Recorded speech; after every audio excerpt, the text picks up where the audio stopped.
Welcome to Everything Change, croeso I Newid Popeth. 10 days of talks, conversations, readings and performances about creativity and adaptive thinking in response to the climate and ecological crises. When it comes to drastically reducing emissions of greenhouse gases and protecting biodiversity, we largely know and have known for a long time what we have to do. The challenge facing us now, therefore, is perhaps more one of the imagination than of action. How might we, as individuals, nations, as species, imagine a different way of being on this planet? How might we imagine a fairer, healthier future for ourselves, our children, and the natural world upon which we rely to survive? How might creativity across the arts, sciences, business, law, policy, activism, education help make that future feel not just vital, but possible?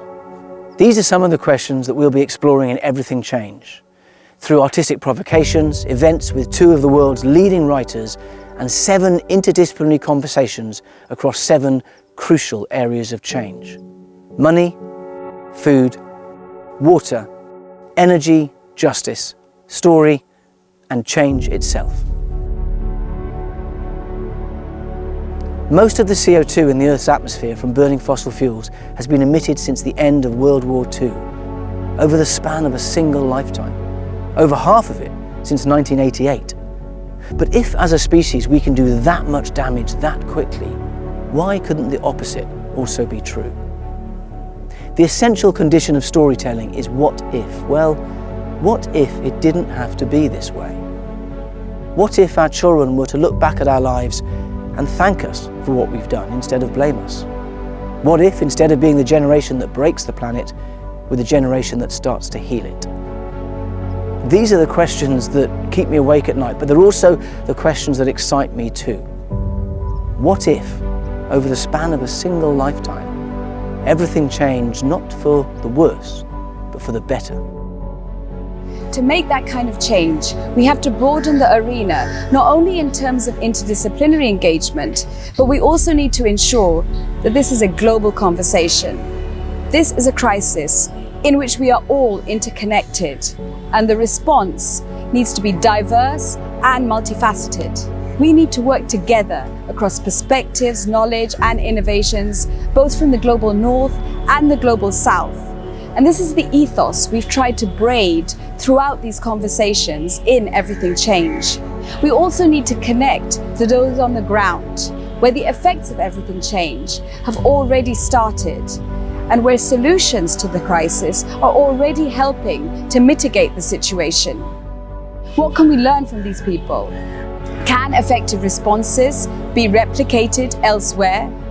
Last week, large parts of Dhaka city were flooded after torrential rain, and there were horrendous traffic jams everywhere. Many of the streets were like Venice. We've always had floods and cyclones in this low-lying plain, which is one of the world's largest deltas. And yet now the rains and cyclones are more frequent with greater intensity. The previous water bodies are being filled up, as are the cities, as we're seeing hundreds having to leave their ancestral rural homes forever. Climate refugees, now. The problem is real and it's not going away. Many of the countries in the global south, which still have a low carbon footprint, are in fact at the front line of the consequences. So how should we do things differently going forward? We can't blindly follow the fairy tale of persistent growth as we know it. The conversations we are going to be hosting over the next few days will explore not only the challenges and the exciting solutions, but also the stories, music and art that connect us to each other and enable us to envisage a different way of being. Ways that can give us belief and hope for a new kind of progress. At the heart of Everything Change is a question about the role of creatives, artists and storytellers in helping shape the communal imagination in response to the climate crisis, so we might better understand what is happening and our part in working towards a better outcome. The story so far has been a failure of narrative. So how can we change this? And what might artists and storytellers contribute outside of their area of speciality? What glimpses of the future can they offer that engage the heart as well as the mind? To reflect this, each of our events will include an artistic provocation or response to the theme, in order to kickstart the discussions and also offer alternative perspectives on the subject. As well as discussing ideas of story, we also want to provoke new narrative. So with the support of the British Council's Creative Commissions for the Climate, we've invited 6 writers, 3 from Wales and 3 from Bangladesh, to form a writers' lab that will be running alongside this programme of events. These writers will respond to the conversations of Everything Change across poetry, fiction and drama, to be premiered later this year and at Dhaka Lit Fest in January 22. We hope you enjoy this journey with us. Please join us on social media with the hashtag #EverythingChange, hashtag Newid Popeth. I'm delighted now to hand over to the writer who gave us the title for these events, the twice Booker Prize winning Margaret Atwood, in conversation with Sadaf Saaz.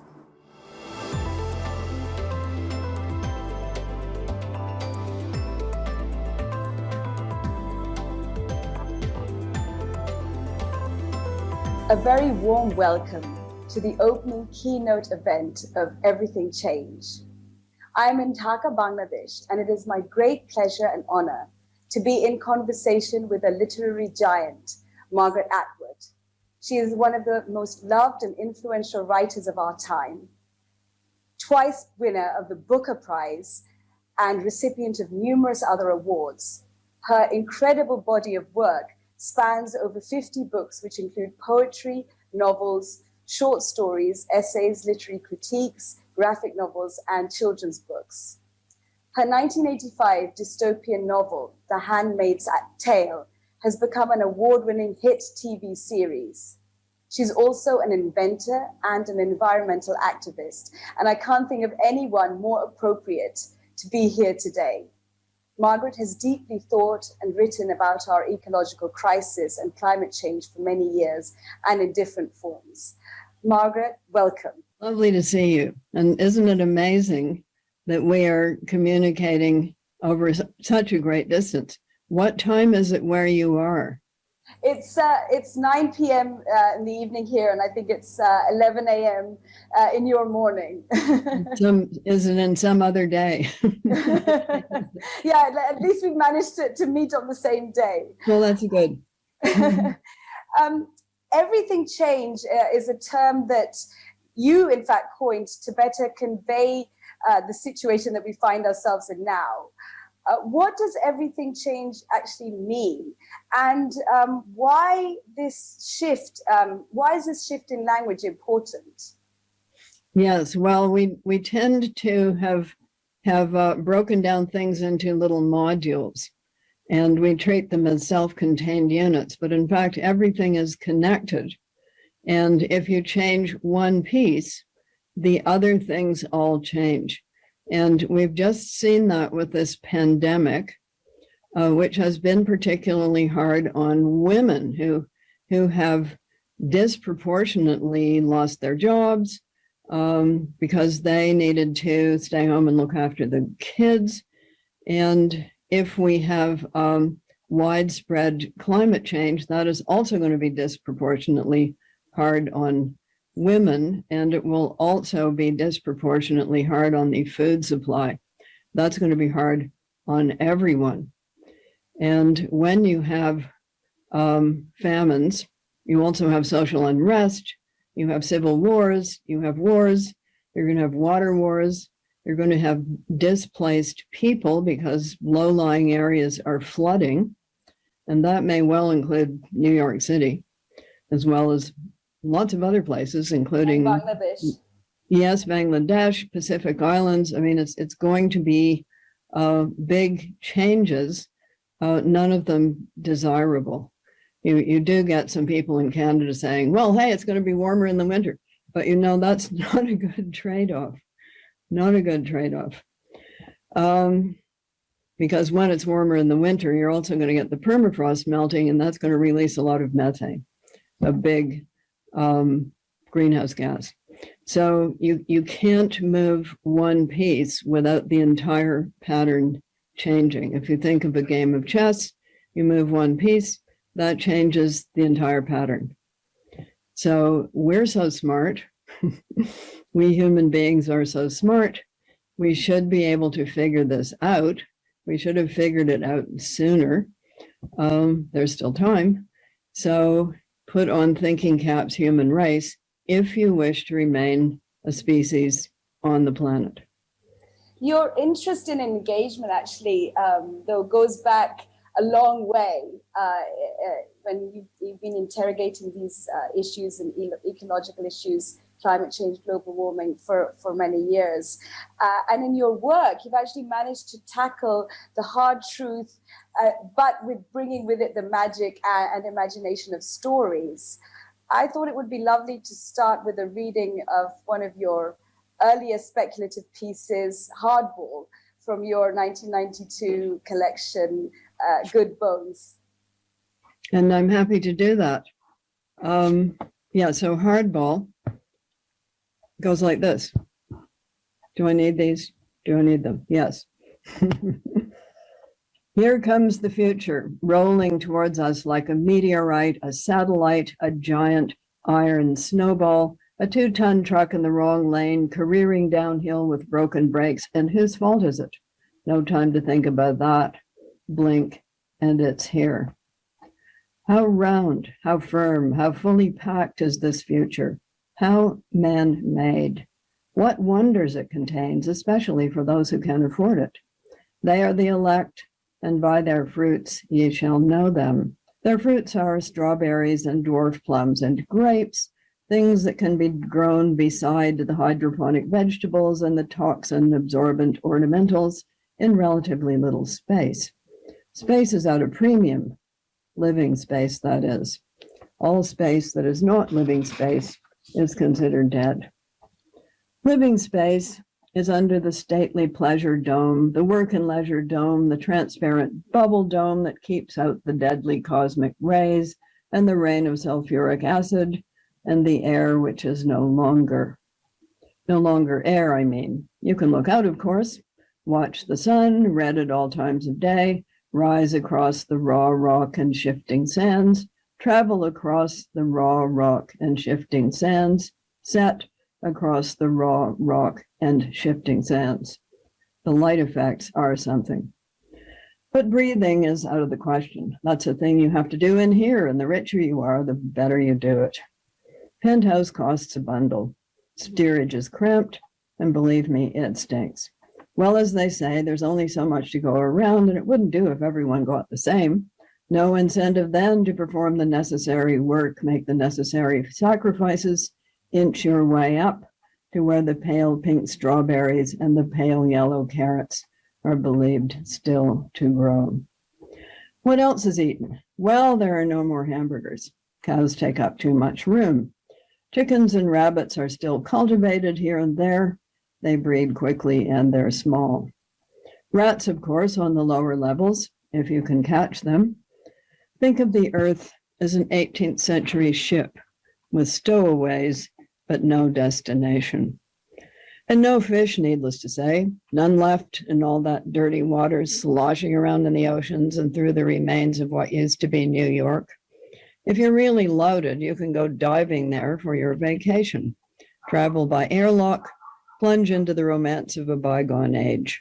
But it's an ill wind that blows nobody any good. No more street crime. Think of it as a plus. Back to the topic of food, which will always be of interest. What will we have for dinner? Is it wall-to-wall bean sprouts? Apart from the pallid garnishes and the chicken-hearted hors d'oeuvre, what's the main protein?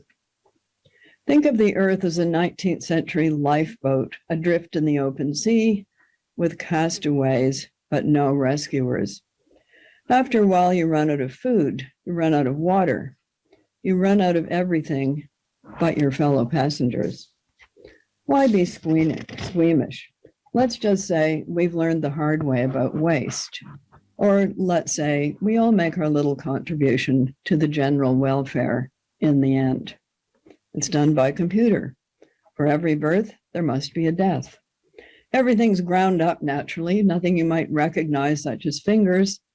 Think of the earth as a hard stone ball, scraped clean of life. There are benefits. No more mosquitoes, no bird poop on your car. The bright side is a survival tool. So look on it. I'm being unnecessarily brutal, you say. Too blunt, too graphic. You want things to go on the way they are. 5 square meals a day, new plastic toys, the wheels of the economy oiled and spinning, payday as usual, the smoke going up the chimney just the same. You don't like this future. You don't like this future. Switch it off. Order another. Return to sender. Thank you. You've written about stories and literature being a mirror to see one's place in the world, to see the truth and understand oneself. So, I mean, you wrote this in, way back in 1992 or earlier. I was wondering, how did you see your role as a storyteller to provoke and shape collective imagination about a review of ecological crisis? And, how has that changed as it's become more urgent and the science has irrefutably piled up, indicating, which direction we're going in? Yeah. The first duty of a writer is to the work. So if you can't make the work good or interesting, nobody's going to read it. So it can be absolutely correct, but if you cannot get the reader past page 5, that's it. So my advice to mystery writers is move the murder closer to the front. So you are always writing in a time. You can't avoid that. If you're writing now, you're writing in 2021. Things have changed. Things are always changing, and writers are always responding to that. I don't see. I don't think it's very helpful to dictate a prescriptive role to writers. One writer has said, Alistair MacLeod actually said, writers write about what worries them.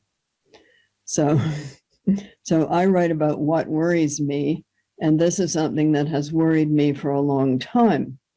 But if you're a different writer, not me, and this hasn't worried you, you will be writing about something else that does worry you. So let us not assume that all writers should be writing about the same thing, because they won't. And let us not assume that we can tell them what to write, because we can't. So let writers do their thing, which is telling compelling stories. And among those compelling stories now, because we are where we are going to be a lot that incorporate climate change, and we're already seeing that. And what about your own journey after the piece that you wrote? That was in the early 90s, and then you basically started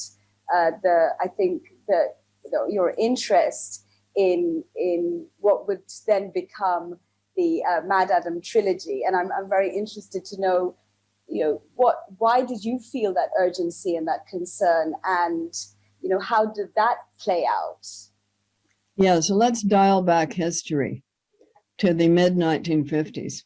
I did grow up with the biologists, and they were already talking about these things then, but pretty much only the biologists. So species extinction was already known about. People were saying things at the dinner table when I was a teenager, such as it's all going to be dandelions and cockroaches. Cockroaches will probably do fine. So this has been on the table for a while. Rachel Carson comes along in the 50s and 60s. She made a huge impact, particularly with Silent Spring. And that was an uphill battle, because when she published that book, she was attacked by a lot of people. So politicians who didn't like the message, chemical companies, and she just stood her ground. But biologists understood exactly what she was saying.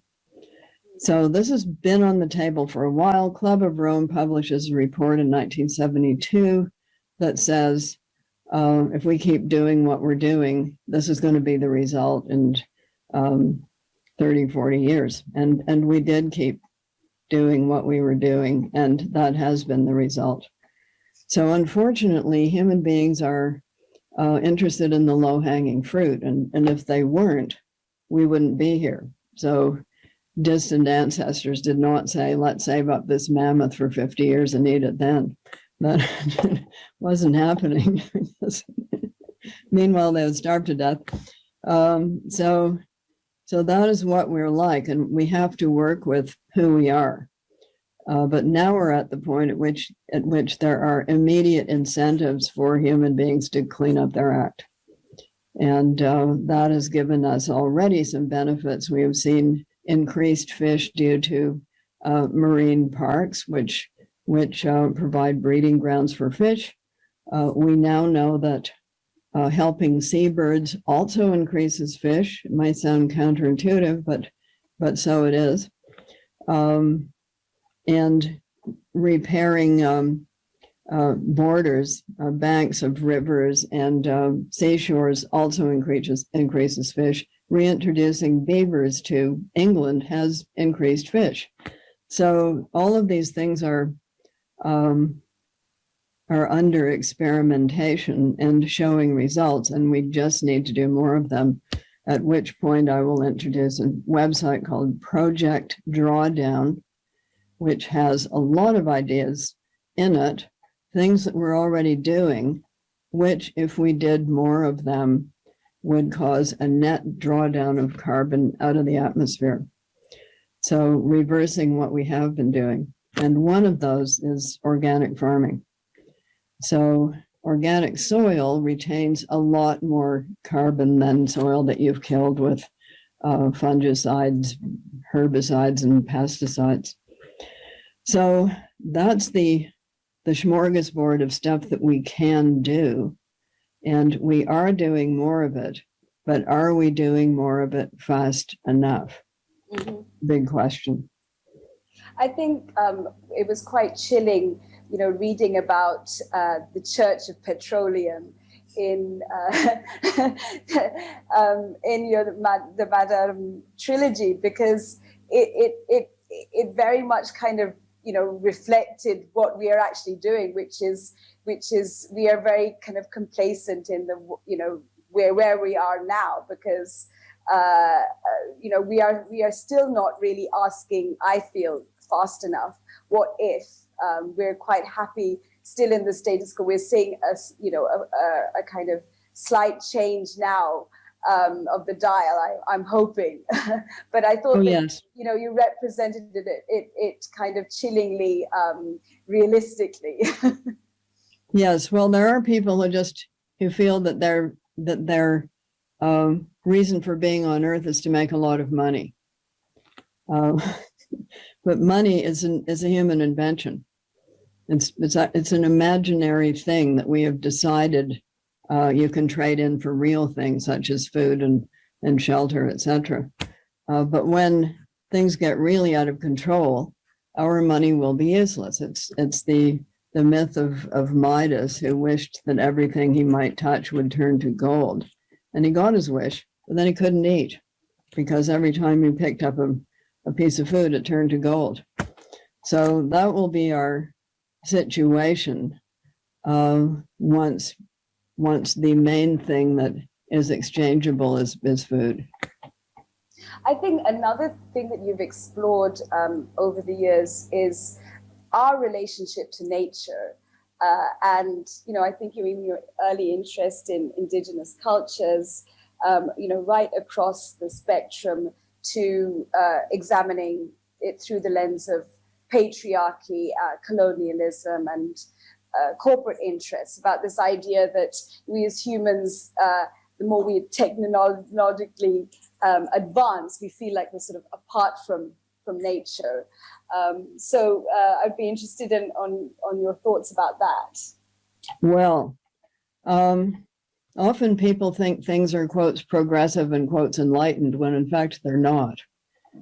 So I always feel that those labels should be examined. And of course, in the 50s, we were used to hearing the word progress applied to a lot of things that were just basically bulldoze everything, because that was quotes progress. And the Green Revolution, let's spray everything, that was considered to be progress too. And in the 18th century, you got this weird idea that everything except human beings were machines. So animals were just machines. They didn't feel any pain. I mean, anybody who knows, anybody who's ever had a pet animal knows that's not true.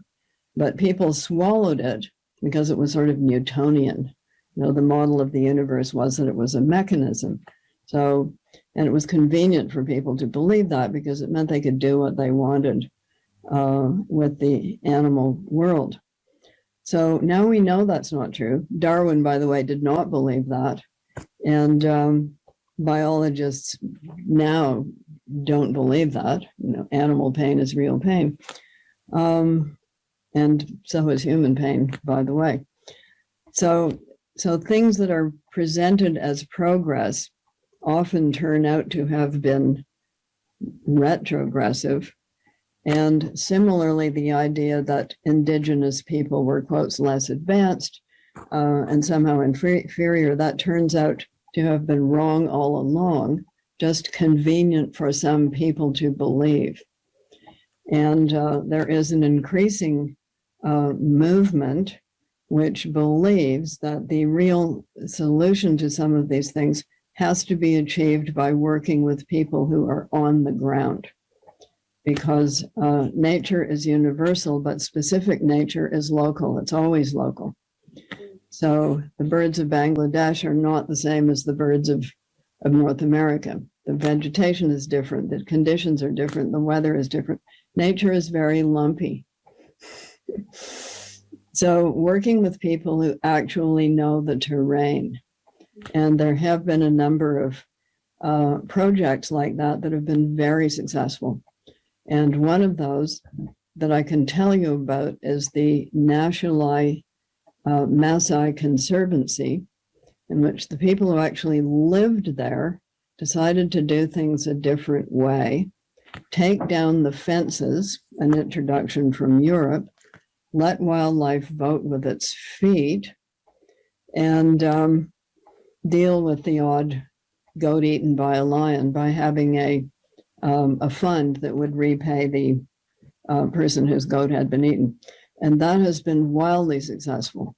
So a huge uptick in births of giraffes, elephants, lions, things that live there.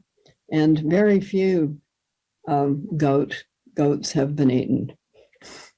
So people need to go back to realizing they can coexist with nature, and that many peoples on the planet have done that for thousands of years, know how to do it. So the idea that you can come in from outside and just tell people what to do, that's increasingly not on. And I think this is also, the kind of entry point or what you have talked about when you describe dealing with a huge issue like climate change, that it is about the stories of the people, and how your process of basically, even though you're very engaged with the greater topic, your stories are about human relationships and very intimate as well. Well, everything that happens, both on the planet and in stories, happens to individual people. So even if the story is about rabbits, there's still people in the story. They talk, they have plots, they have emotions, like people. So Lord of the Rings is about hobbits, but basically they're people. And the other thing is that, with your work, you use different forms to tell stories in different ways. I was wondering, in now, is there a need for different words and language to tackle this? Different forms? Oh, I don't think we need to worry about that. Writers will do that anyway. So as I've said, you don't need to tell writers what to do. You don't need to tell artists what to paint. They will figure that out themselves. You can then make critical judgments about the results, but telling them ahead of time what they should be doing, that's typical of a totalitarianism, and not the best model, in my opinion. And what about your kind of exploration of different forms? I mean, you've written novels, poetry is something which I know is very close to your heart. But then there is also using, the TV and film and other mediums, and this kaleidoscope of different ways of telling your stories. How has that journey been for you? Well, it's partly a function of age and also a function of location. So when I started in the 50s as a Canadian, number one, who knew what that was? There was thought to be no Canadian literature anyway. So a sort of odd post-colonial situation in which everything good came from somewhere else, such as New York, Paris, or London. And it was just assumed that anything you did in this country was going to be second-rate or negligible. And people actually said to me, if you want to be a writer, you need to move. You need to move to the United States, or you need to move to England. And if you're in Quebec, they said France. So that was when I started. And part of what we did was build up an infrastructure here in the 60s. And along with that came an audience. So the short answer to your question is nobody told me not to, because there were no creative writing schools. There was no sort of accepted opinion that you should only do one thing. There was no idea that you could be a professional writer in this country. There was no idea that you could actually make a living from it. If you want to do that, you should move somewhere else. So I just did whatever. And I think artists come in two basic models, cat and fox. And cats concentrate on one thing. And foxes have a lot of different tricks. So cat or fox, I'm a fox. Can't help it, just the way I am. So I will write birthday cards. And it's partly because I was a self-supporting freelancer since 1972. So you took whatever job might come your way, and that included television writing and movie scripts. And in the 70s, I wrote a scenario for a ballet. I mean, you did whatever. And I think that was also a function of the late 50s and early 60s, in which there were just very few artists and of any kind, and you did whatever. So I also had a silkscreen poster business. What else can I tell you? I've had some weird jobs. And so when you wrote Payback, which was I think in 2008, this was I think you're looking at all of the different areas where you're re-looking at debt in a different way through a kind of lens of humanity. So kind of gathering all of this, all of what you saw in kind of different sectors and spheres, and it ultimately does lead back again to in the book that you've written, this kind of, I guess, metaphorical balance sheet that one has with the world around you. Tell me a bit about that. Okay, so what we usually think of debt as having only to do with money. And this was a lecture series, and when the people asked me what my topic was going to be, and I told them, they all had cold fright because they thought I was going to be writing a book about economics, to which I'm not suited. But once they realized it was going to be about literature and religion and revenge and balance and the afterlife, where you're supposed to get paid back for the good or bad you did in this life, then they breathed a sigh of relief. So there's a concentration on those kinds of patterns and on novels and literature in general. Because what are we as a species? We understand exchange. And we understand that in theory, if somebody does you a good turn, you owe them one. It's in a lot of fairy tales. The hero or heroine is nice to the ants, doesn't step on them. And then when they need, for instance, a lot of seed sorted out from a big pile of sand, the ants come and help. And it's considered very bad form. If somebody does you a good turn, it's considered bad form to do them a bad one. Like that's evil, right? So we understand that, and so do other primates. There's trading that goes on amongst chimpanzees, for instance. I gave you a piece of this meat that I had, and therefore you owe me a copulation. that happens. And they know who owes them. And so do we. And I refer you to the opening of The Godfather, film number 1, which we have probably many of us seen. And the man comes and says, these men did this terrible thing to my daughter. And the Godfather says, I will take care of it, but sometime in the future, I will ask you to do me a favor. So that is an exchange.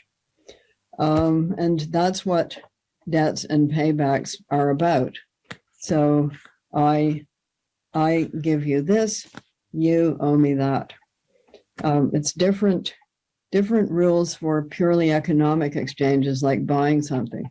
If I buy something from you, I give you the money, that's the end of it. End of the transaction.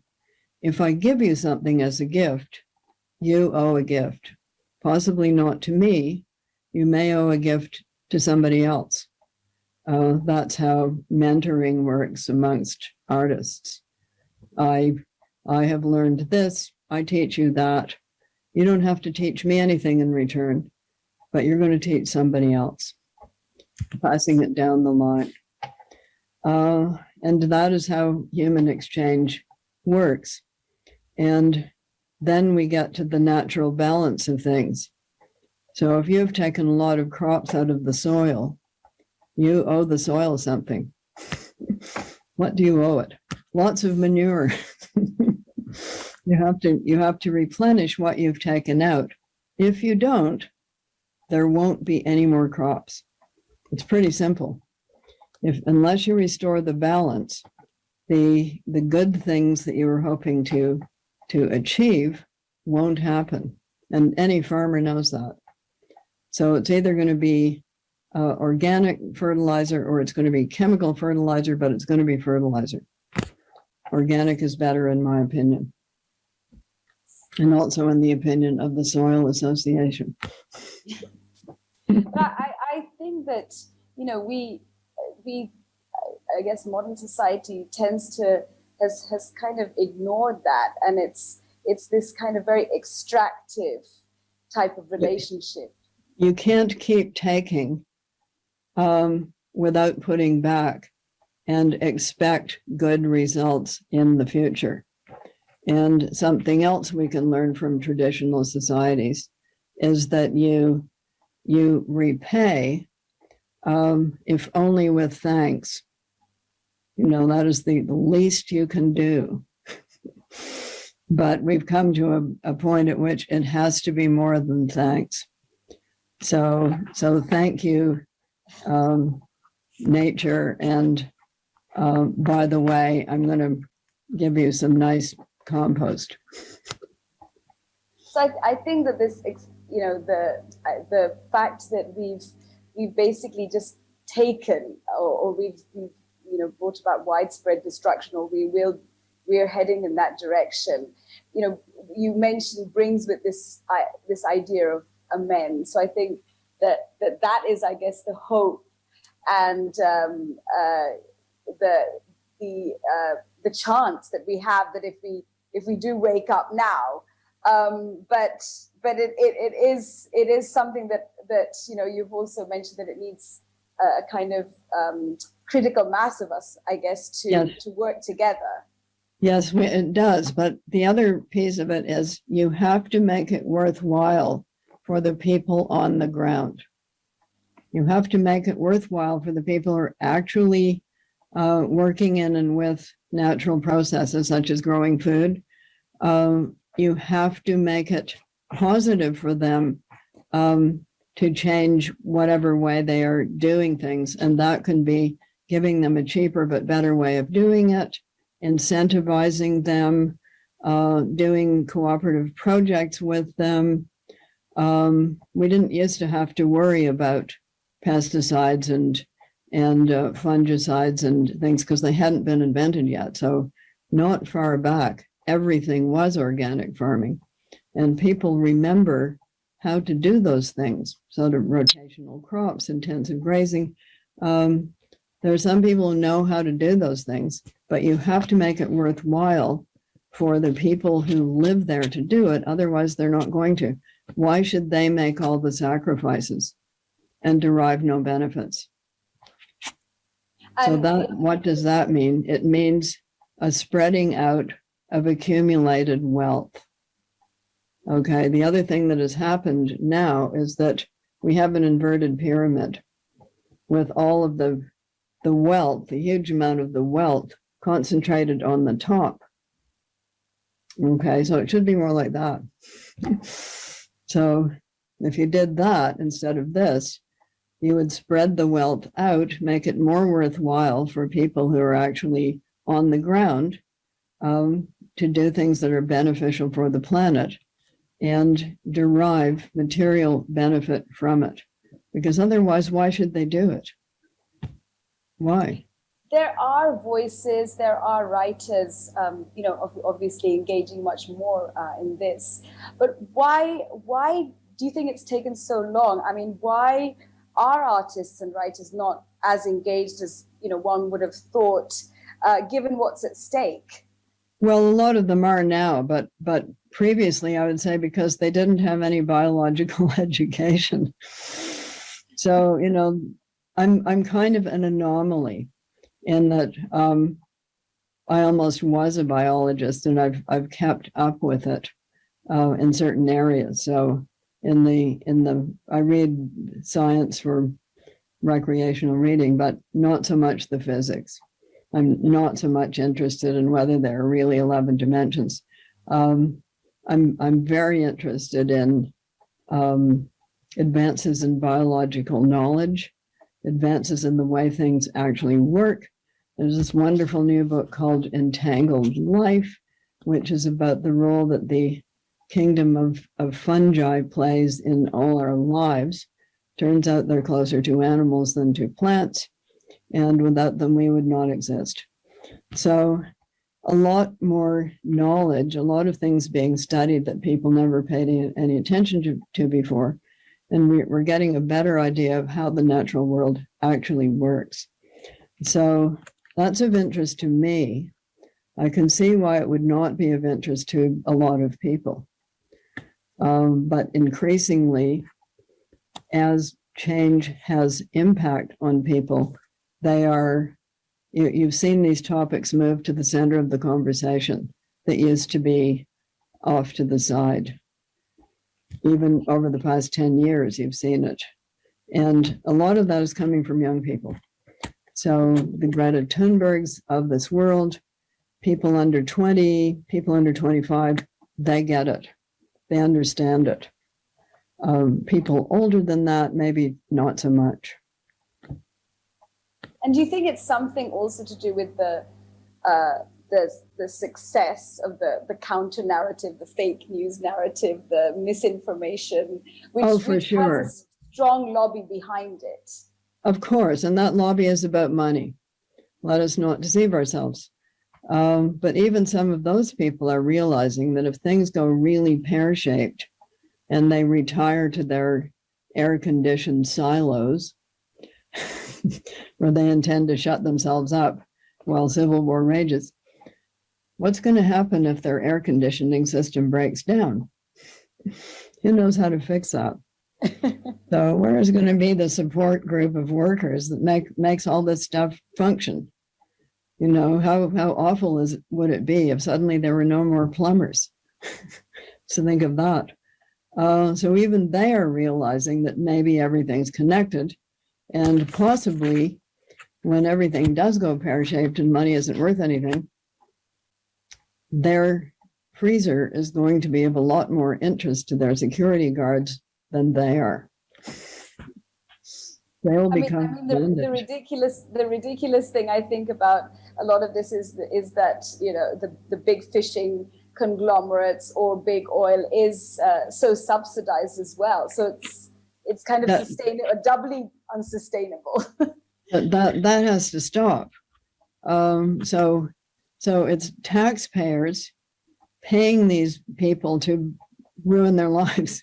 It just doesn't make any sense. The number of fish in the sea, I think it's decreased by 50% at least since 1960. I'd have to look up those stats. I think it's actually worse. So that's why there has to be a curb on this, and there also has to be restoration projects, and we should right now stop bottom dragging, like now, because what does that do? It destroys breeding grounds for fish. So if you actually want more fish, you have to make conditions for fish that are desirable to the fish. Otherwise, no more fish. Sorry. You'll have to eat nothing but tilapia forever. And I think that this idea of how we can kind of come out of this with the way that things are going to be changing drastically. Do you see that signs that we will address it in an accelerated way, the way that we really need to? I mean, you've given a lot of examples of solutions, but I think this idea of curiosity, of urgency, is this I guess complacency that we see on the internet, or this kind of counter argument of fake news that we've actually seen a lot of in the pandemic, which is been a challenge getting vaccines and other treatment. Is this something that is going to hold us back from what needs to be done? Oh, yes. In a word, yes. The object of fake news purveyors is to make people distrust all news, so that you don't know what's real and what isn't real, and that is the desirable state of affairs for them, because what they want is confused people who are too confused to actually act. The vaccine thing goes back to a scam which you can read about in a book called Bad Science by Ben Goldacre. And all of these things have an origin. You can trace them back to a sort of epicenter. But they've been used by certain kinds of politicians just to confuse voters, or else to create cults. So yes, it's an impediment. It's very odd to see people participating in things that are so obviously against their own best interests, but it's not new. So we have seen these kinds of things before. Opposition to vaccination goes way back, but what you need to ask those people, so you get bitten by a rabid dog. If you don't take the shot, you're going to die. Do you take the shot? It's just that with something like COVID, you can't see an immediate effect. So some people are dodging the bullet. Some people are depending on other people to get the vaccine, just not them, and hoping that they will not have to do anything, and it will all just kind of work out. And other people have died because they didn't wear masks, congregated in groups, got the disease, and died. So you might think of it as a kind of expanded Darwin Awards. You know about the Darwin Awards? Yeah. People who have eliminated themselves from the gene pool by doing something terminally stupid. I think my favorite is the person who jumped off a bridge with a bungee cord that was a foot too long. Measure first. You get your voice out in your work and your poetry and your stories, but you're also a great one for using Twitter. I was wondering your thoughts on using technology in different ways like that. Yes, well, any human technology has always got three sides to it. The good side, and when the internet and Twitter and these things came along first, everyone was saying, oh, this is so wonderful. People all over the world will be able to share their wonderful, positive, beautiful thoughts. We make friends and so forth. And that did happen. But then, of course, there's always the bad side, which is being an inventive species. We figure out that we can use this stuff as a weapon. And people started doing that to considerable effect. So in the first Obama election, I would say they won that because Democrats had figured out social media and Republicans hadn't. But then Republicans figured out how to use it. So you're going to get weaponization of these things no matter what you do. So you invent the hammer. What can you do with the hammer? You can build a house. You can murder your neighbor. Good, bad. It's like that with every human technology, including language and including fire. And then there's a third side, which is the thing you didn't anticipate. You can always anticipate the good side and the bad side, but then there's the third side. And Rumsfeld said one true thing. It's the unknowns that get you. The thing you don't know. And a lot of things that were thought to be progress had those unknown unknowns. I'm thinking of thalidomide, going back to thalidomide, which was a drug that you could give pregnant women that would prevent them from having pregnancy sickness. Worked, but then it altered the babies. So the unknown, they hadn't really tested it, I suppose. But who was going to test it like that? So you enjoy being on Twitter?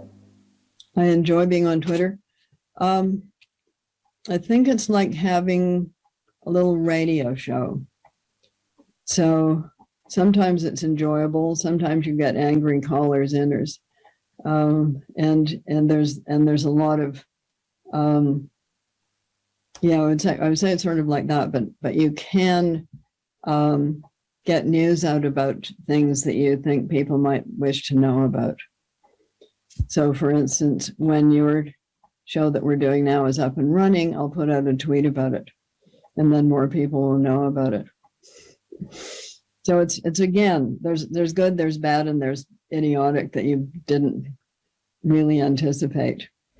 So sometimes people ask you questions that you just don't know where they came from at all. So that can happen, and I think that's true of almost all social media. I think Instagram tends to be more happy clappy. I don't think you get a lot of flame wars on Instagram, but you certainly do on Twitter and Facebook too. Well, we're coming to the end, I think, of our conversation, and I would actually like to end with a reading. But before that, we with this Everything Change program, we have 6 writers actually from Bangladesh and Wales, who will be actually following all of the events, and and they'll see if they're inspired or they're somehow want to be engaged with writing something to do with climate change or the ecological crisis across the different genres of fiction, poetry, drama. What advice can you give them as they set out on their journeys? Okay. I know you've said that you wouldn't want to tell any writer what to do, but I think the idea that I think they are engaged with this topic somehow, and I think they would love some advice. Okay. Here's the first piece of advice. I'm the reader. Hook me in. Interest me. Then I'll turn the page. So that's advice number 1. And really it's the most important piece of advice. So what I say to people, if I'm doing a writing class, which I do less frequently, but I used to do them maybe for 2 weeks at a time, I would only work with the first 5 pages. Because if you can't get the reader past the first 5 pages, or with a poem, the first stanza, they're not going to read the rest. You may have a very virtuous message, but the reader will not continue if, number 1, they feel they're being totally preached to and spoken down to, or 2, there isn't an interesting premise. Now, interesting is different for everyone. So it might not be interesting to reader A, and it might be interesting to reader B. You have to take your chances with that. But if it's not interesting to anyone, you're kind of finished. So that my second piece is, if at first you don't succeed, keep at it. And as a writer, you can always throw stuff out. So you may write a beginning that this isn't working. You have the option of discarding that. Unlike an opera singer on stage, they make a mistake, everybody sees it. I should say everybody hears it. As a writer, you're working by yourself in secret. Nobody's watching you, and you can revise. So those are my 2 good pieces of advice. Don't be afraid of the page. You can always throw it out. Oh, thank you so much. I was wondering if we could perhaps hear another reading from you. I think that the piece where you're looking at the nouveau Scrooge, and that might give us some optimism or a kind of insight on where we have to rethink things. So it would be wonderful if you could read a bit from that. Yes, I'll situate it for you a bit. It's from the book called Payback, Debt and the Shadow Side of Wealth. And it's the final chapter, which is called Payback. And I talk about Scrooge, a well-known character who starts out as a money-grubbing miser and then has visits from 3 spirits, Christmas past, Christmas present, and future Christmas, and has a redemptive experience in which he realizes that he has to share, and actually he'll be happier if he shares. So we get original Scrooge, who's the money-grubbing old miser. Then we get his redemptive twin, who's very turkey sharing and Bob Cratchit salary raising and Tiny Tim saving. So for For us, I invented Scrooge Nouveau, who is what Scrooge would be like if he were with us today, as he is. We still have Scrooge among us. It's just that he looks different. And he does spend money, but he spends it on himself. So here is Scrooge. Here is Scrooge Nouveau. He's living in a palazzo in, I think, Tuscany, as one would. It's evening. Scrooge has enjoyed a modest dinner of Chilean sea bass, some almost extinct fish, but delicious. And anyway, somebody's got to eat it because it's already dead, so why waste it? He's relaxing over a mellow but fruity and audaciously nosed postprandial glass of fill in the vintage yourself when he hears a foreboding sound and smells a horrible smell. The sound is a wet, slurping, sucking sound as of someone trudging through a swamp. The smell is the smell of decay. And the whole sideshow is coming up the marble staircase of the villa, straight toward him. What was in that bottle of fill in the vintage yourself anyway, thinks Scrooge. He casts his mind back to his youthful days of drug experimentation. He barely has time to process his inner defense. I never inhaled. When his former corporate partner, Jake Marley, dead these many years, having had a heart attack on the treadmill in the high-tech corporate gym, materializes in the armchair facing his. Wound around him and trailing on the floor is a long chain made of stinking fish, wildlife specimens that are falling apart, and the skulls and hair of developing world peasants. Jake, says Scrooge Nouveau, you're dripping on my priceless oriental carpet. What are you doing here anyway, and why are you wearing that trash heap? I wear the trash heap I forged in life, says Marley. You ought to see yours.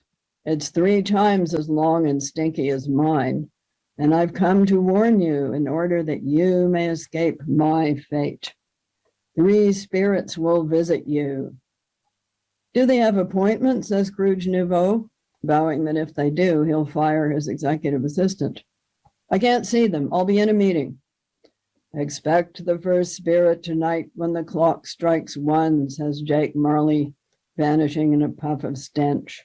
Scrooge looks out the window, sees a lot of decomposing codfish flying through the air with a chair of the board attached to each one, takes a shower in his marble bathroom to clear his head, pops a sleeping pill, and conks out in his authentic and costly 17th century 4-poster bed. None of this keeps the first spirit from appearing at his bedside at 1 a.m. sharp. She's female, a pleasant-looking damsel, clad in green, with a wreath of flowers in her hair. She looks like an all-natural and organic shampoo ad. Maybe this won't be so bad, thinks Scrooge. Care to join me, he says to her, indicating his bed. He owes this to himself.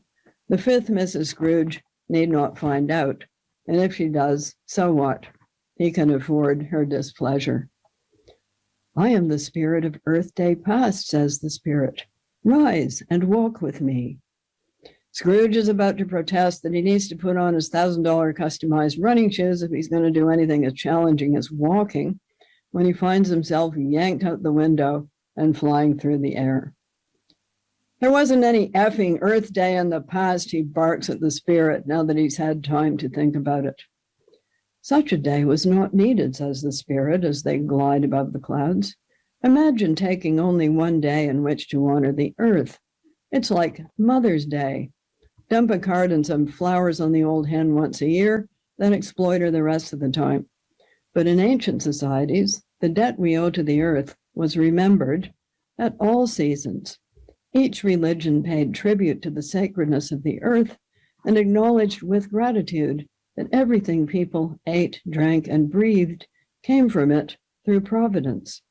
Unless people treated the gifts given by the natural world with respect and refrained from wastefulness and greed, divine displeasure would follow, signaled by drought, disease, and famine.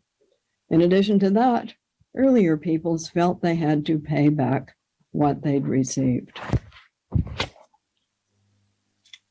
Thank you so much, Margaret. It's been an absolute delight talking to you. It's been a pleasure for me, and good luck with the rest of this COVID time. Stay well, and I'm very glad that you are doing this program. Thank you so much, and all the best to you as well. And to you.